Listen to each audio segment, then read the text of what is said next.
শুভ সকাল বন্ধুরা। আজ 7 জুন রবিবার।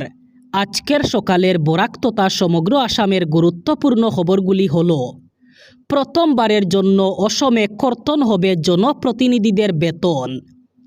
30% বেতন কর্তন হবে জনপ্রতিনিধিদের। পেট্রোল ডিজেলের ঘাটতির মাঝেই এবার নজির দেখালেন হাগ্রামা মহিলারি। অসমে প্রথমবারের মতো জনপ্রতিনিধিদের বেতন কর্তন হওয়ার নির্দেশ। যুদ্ধের জন্য দেশের পরিস্থিতি বিবেচনা করে জনপ্রতিনিধিদের 30% বেতন কর্তন করার সিদ্ধান্ত নেওয়া হয়েছে। সমগ্র অসমের মধ্যে নিদর্শন দেখালেন বিটিসির প্রধান হাগ্রামা মহিলারি। কেবল বেতনই নয়, জনপ্রতিনিধিদের টিএ এবং ডিএও কর্তন করা হবে। বিটিসি পরিষদের এমএলএ এবং এমপিদের নিয়ে এই বড় সিদ্ধান্ত নেওয়া হয়েছে। জনপ্রতিনিধিদের বেতন কমিয়ে দিলে সরকারের কাজ ভালো হবে। জনপ্রতিনিধিদের বেতন কমালো মানে সরকারের সহায়তা করা। গরু চুরির সন্দেহে 2 ব্যক্তিকে গণপিটুনির ঘটনাকে কেন্দ্র করে উত্তাল হয়ে ওঠে পাতারকান্দি। চলে প্রতিবাদ কর্মসূচি। এই অমানবিক কর্মকাণ্ডের প্রতিবাদে বিভিন্ন সম্প্রদায়ের মানুষ মাঠে নামেন। ঘটনার 1 সপ্তাহ পর জনতা সরব হলে একের পর এক অভিযুক্তকে আটক করছে পুলিশ।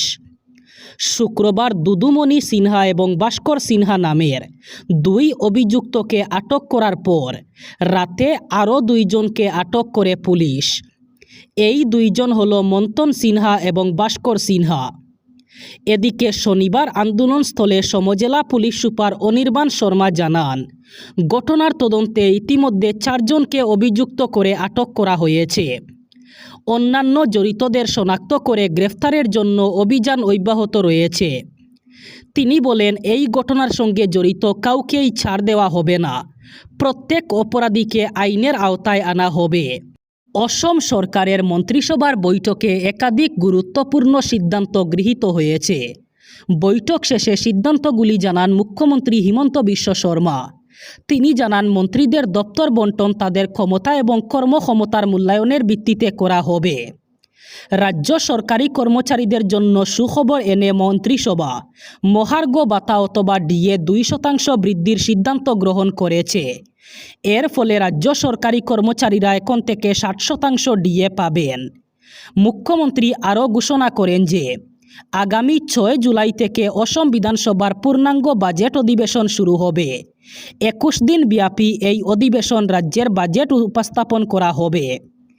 এছাড়া আগামী 1 আগস্ট থেকে রাজ্যের বাসিন্দারা বিভিন্ন সরকারি প্রকল্পের সুবিধা গ্রহণ করতে পারবেন বলে জানান তিনি। এর মধ্যে রয়েছে অরুণোদয় প্রকল্প। ডিব্রুগড়কে রাজ্যের 2য় রাজধানী হিসাবে গড়ে তোলার লক্ষ্যে ডিব্রুগড় 2য় রাজধানী উন্নয়ন পরিষদ গঠন করা হয়েছে।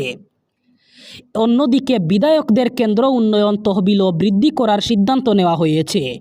আগে যেখানে ওই তহবিলের পরিমাণ ছিল 1 কোটি টাকা, সেখানে তা বাড়িয়ে 1.5 কোটি টাকা করা হবে।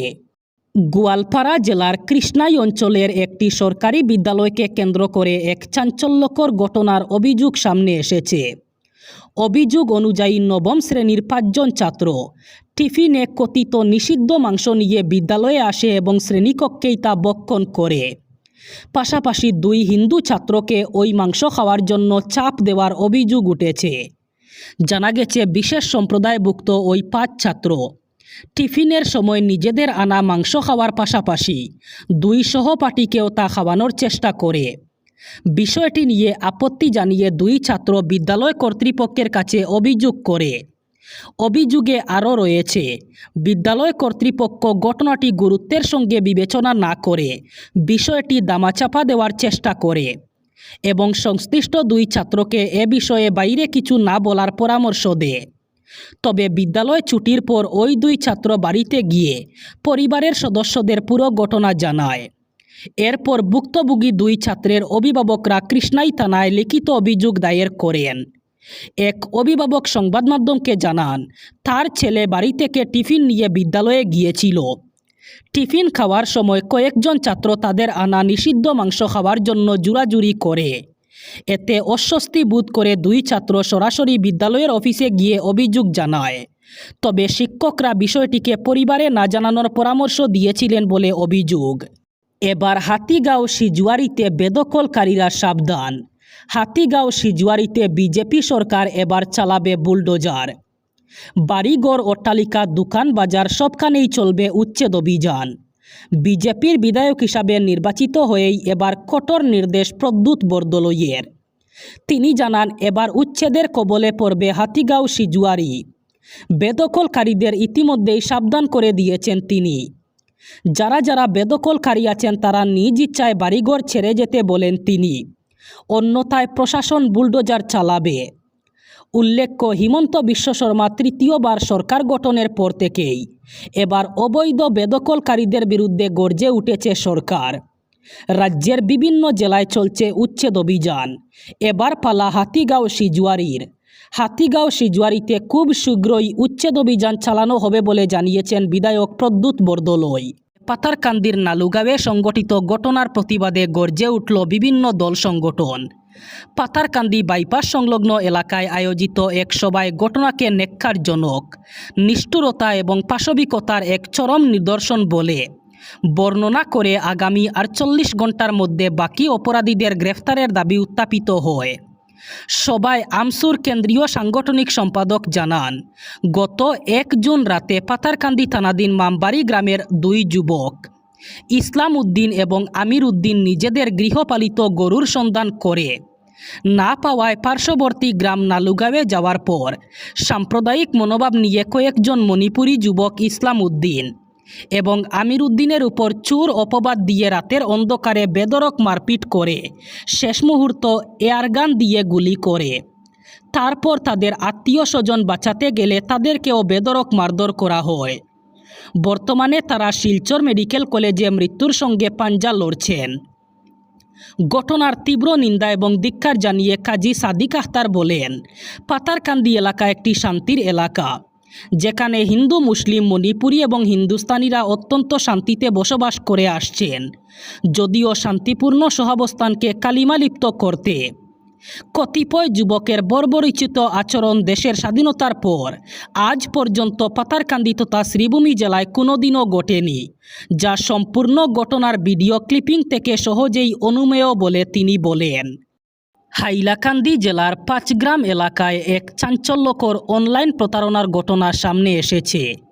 রাজ্য সরকারের আত্মনির্ভর অসম 3 প্রকল্পের অনুদান স্বরূপ প্রাপ্ত অর্থ একটি দরিদ্র পরিবারের স্বনির্ভরতার স্বপ্নের সঞ্চয় গত 2 জুন মুহূর্তের মধ্যেই অজ্ঞাত পরিচয় প্রতারকদের হাতে চলে যায়।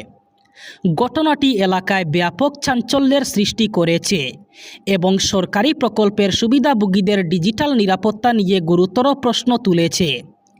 5 গ্রামের বাসিন্দা গৃহবধূ লক্ষ্মী বৈষ্ণবের সেন্ট্রাল ব্যাংক অফ ইন্ডিয়ার 5 গ্রাম শাখায় একটি সেভিংস অ্যাকাউন্ট আছে। গত 2 জুন ওই অ্যাকাউন্ট থেকে পেটিএম ইউপিআই এর মাধ্যমে 69,000 টাকা অজ্ঞাত পরিচয় প্রতারকরা সরিয়ে নেয়। অথচ এই লেনদেন সম্পর্কে তিনি বিন্দুমাত্র অবগত ছিলেন না। লক্ষ্মী বৈষ্ণব স্পষ্ট জানিয়েছেন, জীবনে কখনো কোনো ব্যক্তির সঙ্গে তার ব্যাংক অ্যাকাউন্ট নম্বর, এটিএম কার্ডের তথ্য, পিন কিংবা ওটিপি শেয়ার করেননি। তারপরেও কিভাবে তার অ্যাকাউন্ট থেকে এতে বড় অঙ্কের অর্থ সরে গেল তা ভেবে তিনি গভীর উদ্বেগ এবং হতাশায় ভুগছেন। এবার বরাক উপত্যকার 3 জেলার আজকের আবহাওয়ার খবর। আজ 7 জুন রবিবার বরাক উপত্যকার 3 জেলায় গরমের সাথে সাথে মেঘলা আকাশ থাকার সম্ভাবনা। আজ শিলচর কাছাড়ে সর্বোচ্চ তাপমাত্রা থাকবে 31 ডিগ্রি সেলসিয়াস এবং সর্বনিম্ন তাপমাত্রা থাকবে 26 ডিগ্রি সেলসিয়াস। শ্রীভূমি করিমগঞ্জে আজ সর্বোচ্চ তাপমাত্রা থাকবে 31 ডিগ্রি সেলসিয়াস এবং সর্বনিম্ন তাপমাত্রা থাকবে 26 ডিগ্রি সেলসিয়াস।